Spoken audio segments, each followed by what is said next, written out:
विविध एक्झिट पोलमध्ये वेगवेगळे अंदाज बांधले जात आहेत।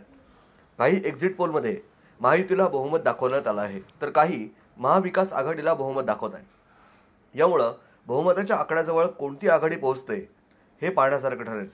महाराष्ट्रात सत्ता स्थापित करण्यासाठी 145 आमदारांचं संख्याबळ लागतंय। यामुळं या मॅजिकल फिगरपर्यंत कोणती आघाडी पोहोचणार हे 23 तारखेलाच क्लिअर होणार आहे। यामुळं तत्पूर्वी मात्र अहिल्यानगर जिल्ह्यातील शिर्डी विधानसभा मतदारसंघात कोण विजयी होणार याबाबत एक्झिट पोलमध्ये मोठा दावा करण्यात आला आहे। सकाळच्या एक्झिट पोलनुसार राहता शिर्डी विधानसभा मतदारसंघातून पुन्हा एकदा महायुतीचे अधिकृत उमेदवार राधाकृष्ण विखे पाटील हे विजयी होणार आहेत। भारतीय जनता पक्षाचे ज्येष्ठ नेते, अहिल्यानगरचे पालकमंत्री, राज्याचे महसूल मंत्री राधाकृष्ण विखे पाटील यांचा शिर्डी हा बालेकिल्ला आहे। या मतदारसंघात विखे पाटील यांचं राजकीय वजन फारच अधिक असून ते गेल्या 7 निवडणुकांमध्ये अपराजित राहिले आहेत। महत्त्वाचं म्हणजे या निवडणुकीत देखील राधाकृष्ण विखे पाटील हेच विजयी होणार असा दावा एक्झिट पोलमध्ये करण्यात आला आहे।